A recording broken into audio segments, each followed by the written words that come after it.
December মাস চলতেছে, এখন অনেক শীত। এই শীতের মধ্যে কোয়েল পাখি উঠালাম 50 পিস। আসসালামু আলাইকুম। অনেক দিন ধরেই ভাবছিলাম বাসায় কোয়েল পাখি উঠাবো ডিম উৎপাদনের জন্য। তাই শুক্রবার রাতে ইমরান ভাইয়ের ফার্ম থেকে নিয়ে আসছি 30 পিস কোয়েল পাখি। এবং দেখতেই পাচ্ছেন কোয়েল পাখিগুলো অনেক চঞ্চল এবং সুস্থ সবল আছে। পাখিগুলো দেখে আব্বা বললো 30 পিস না, তুমি আরো কিছু পাখি আনো, তাহলে তোমার পালতে সুবিধা হলো। যেমন ভাবনা তেমন কাজ, বাপকা বেটা। তাই আরো কিছু পাখি আনার জন্য আজ রবিবার সকালে সিয়ামা আর আমি বেরিয়ে পড়েছি পাখি আনার জন্য।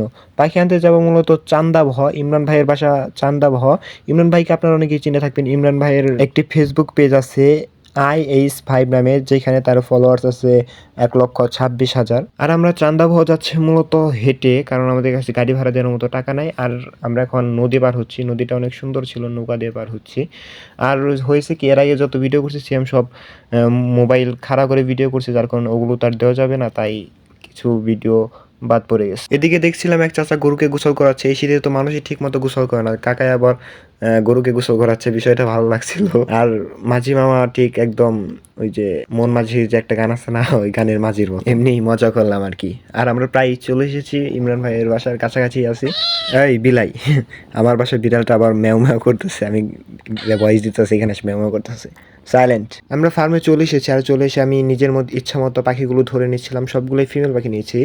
আর শুক্রবারে যে 30টা পাখি নিয়েছিলাম, সেখানে 28টা পাখি ছিল ফিমেল আর 2টা ছিল মেল। আজকে আমি 20টা পাখি নেবো, কারণ আমার বাসায় 30টা আছে, আর 20টা নিলে 50টা মেল হবে। আর আজকের 20টা আমি সবগুলোই ফিমেল নেব। এরপর আমি ক্যারেটগুলো ভালো মতো বেঁধে নিচ্ছিলাম। এরপরে মনে পড়লো যে আমরা তো ক্যারেটের নিচে কোনো পেপার দিই না। এরপর আমরা আরেকটা ক্যারেটের মধ্যে পেপার দিয়ে তারপর এই খাঁচার পাখিগুলো ওই খাঁচার মধ্যে রাখছিলাম।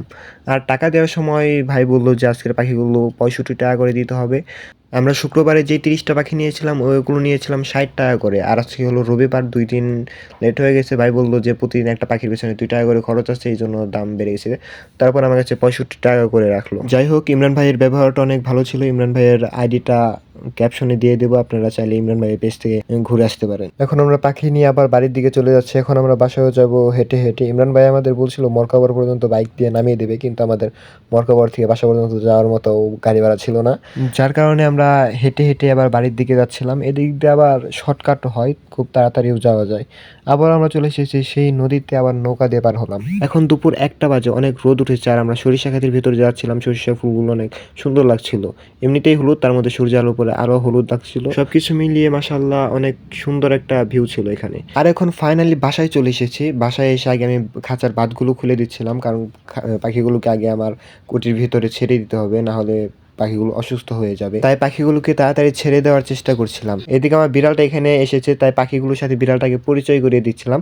এই বিড়ালটাই মূলত এখন আমাকে ডিস্টার্ব করতেছে ভয়েস কভার করার সময়। খাঁচার বাঁধগুলো খোলা শেষ, এখন আমি পাখিগুলোকে এগুলোর জায়গায় ছেড়ে দেবো। খোয়ারের মুখটা একটু ছোট, এই জন্য খাঁচাটা ঢোকাইতে একটু সমস্যা হইতেছিল, তারপরেও কোনোভাবে ঢুকিয়ে দিছি আর কি। আর এইগুলোর বয়স আজকে 33 দিন রানিং। আর কোয়েল পাখি 45 দিনে থেকে ডিম পাড়া শুরু করে। ইনশাল্লাহ এগুলো প্রোডাকশনে আসলে ডিমগুলো আপনার ঘরে চলে যাবে ইনশাল্লাহ। পাখিগুলোর ফিটনেস যদি ঠিক থাকে, তাহলে ইনশাল্লাহ আর 12 দিনের মধ্যে পাখিগুলো ডিম পাড়া শুরু করবে। বাকিটা আল্লাহর ইচ্ছা। খোয়ারের মুখটা একটু ছোট হওয়ার কারণে পাখিগুলো ভেতরে ছাড়তে একটু ভালোই সমস্যা হয়েছে। তারপরে পাখিগুলোকে যখন ছেড়ে দিলাম, তারপর দেখলাম যে পাখিগুলো এক জায়গায় স্থির হয়ে বসে আছে। আসলে অনেকক্ষণ ধরে এগুলো খাঁচার ভেতরে ছিল, তো এই জন্য হয়তো এভাবে স্থির হয়ে বসেছিল। তারপর আমি হাত দিয়ে একটু নাড়িয়ে চাড়িয়ে দিলাম যাতে এগুলো হাঁটাহাঁটি করে। পাখিগুলো খাঁচায় ছাড়ার পর খাবার দিলাম, পানি দিলাম। এখন মাশাআল্লাহ সব কিছু ঠিকঠাক আছে, খাবার খাচ্ছে, পানি খাচ্ছে। আজকের ভিডিও এই পর্যন্ত। এই ভিডিওটা ভালো লাগলে লাইক কমেন্ট শেয়ার সাবস্ক্রাইব করে দেন। দেখা হবে নতুন কোনো ভিডিওতে। আল্লাহ হাফেজ।